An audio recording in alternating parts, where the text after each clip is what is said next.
I was born in 1948. In 1949, Joseph Stalin got the atomic bomb. To my mind, that was the beginning of the Cold War. The Russians had a team, they were on the field, and the game was on.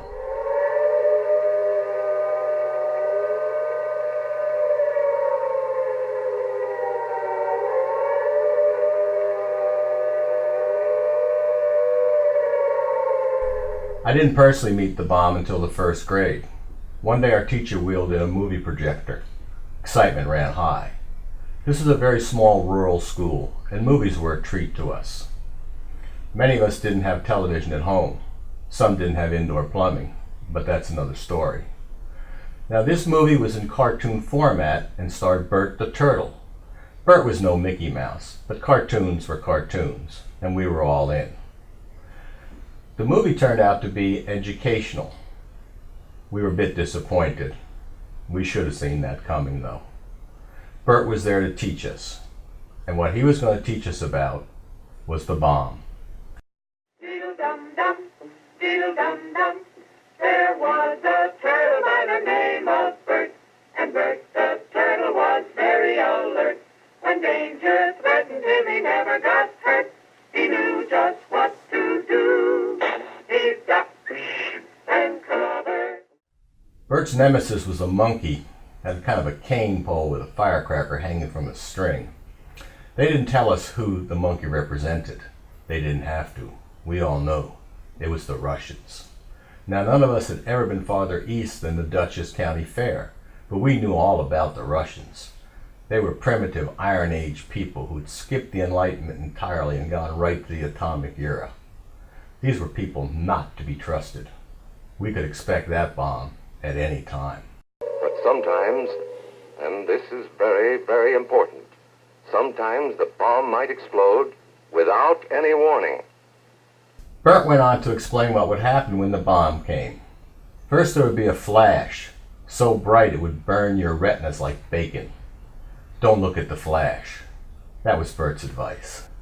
Next would come the shock wave.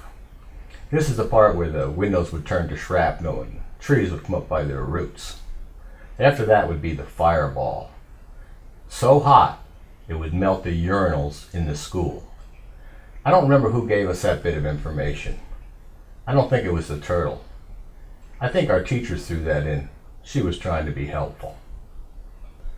At this point, the movie segued into live action. We saw families, just like ours, ducking and covering.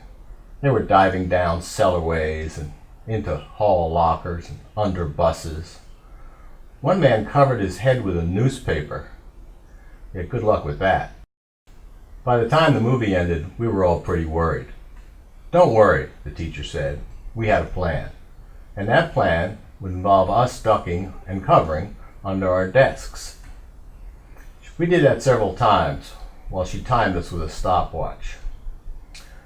I sat under my desk and I thought about the flash, the shock wave, the fireball, the melted urinals. For some reason I couldn't get that image out of my mind. I looked up at the 3/4 of an inch of Catskill Mountain maple that was there to protect me. And I thought, if that bomb comes, I'm charcoal. We got to see that movie every year in school, and occasionally it came on television as well. After a while, it lost its charm.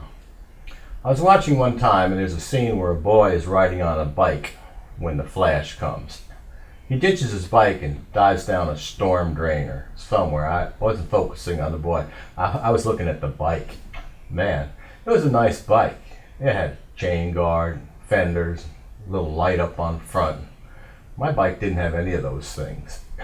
I began to wonder what would be the protocol if you came upon such a scene where the boy is burnt to cinders, may he rest in peace, but the bike is still in pretty good shape.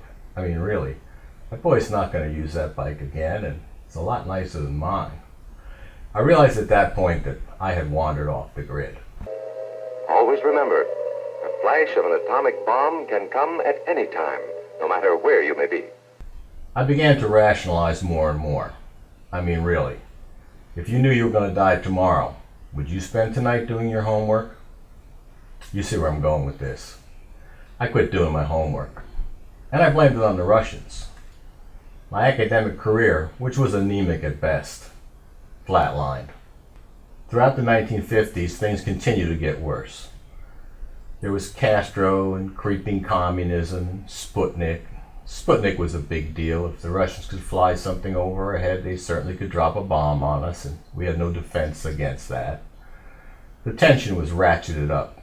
Somebody found a siren somewhere and hooked it up to the school. That gave our drills an air of authenticity. In 1960, a movie came out called The Time Machine, based on a story by H.G. Wells. A man travels to the future and encounters a society of Eloi. Now this is a perfect world. The weather's perfect, the Eloi are perfect. They don't have to work the fields. Everything they need just magically appears on tables. In some ways, we boomers were like the Eloi. We had new schools, new neighborhoods, new houses, new parks. Some of us even had new bicycles. The only downside to Eloi society is that periodically sirens would go off. And then they would become like zombies and just walk mindlessly into these ominous looking fallout shelters.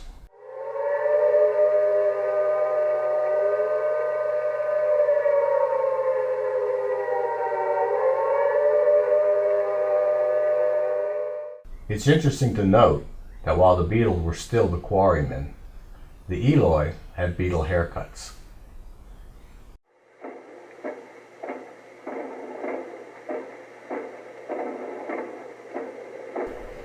The 1960s started badly. There was the Bay of Pigs fiasco, the Cuban Missile Crisis, and then, in November of 1963, our young president, John Fitzgerald Kennedy, was assassinated. Not just the baby boomers, but the nation as a whole fell into despair.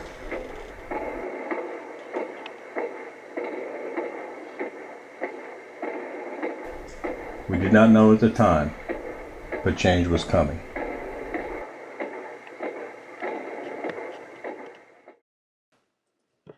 Two, one, two, three.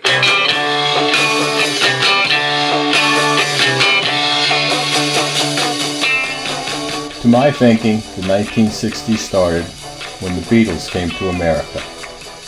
The British had been dealing with threats of bombs, and real bombs, for quite some time. There was much they could teach us. It was like an oppressive weight had been lifted. I know not everybody felt it, but those who did felt it most profoundly. And we had been dabbling in folk music, which is kind of depressing in its own right, with its songs of despair and death. But these four lads from Liverpool were as bright and colorful as anybody can be on a black and white television set. If you had to put your finger on any one moment, it would be when the Beatles first appeared on the Ed Sullivan Show. The world saw them, and the world changed. The pressure valves spun open, and we screamed.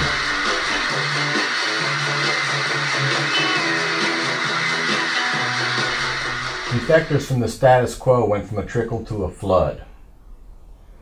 The atmosphere of atomic fear was being met by one of defiant joy. Baby boomers refused to become a nation of hollow-eyed insomniacs marching to the tune of air raid sirens. If nothing else, we should be remembered for that.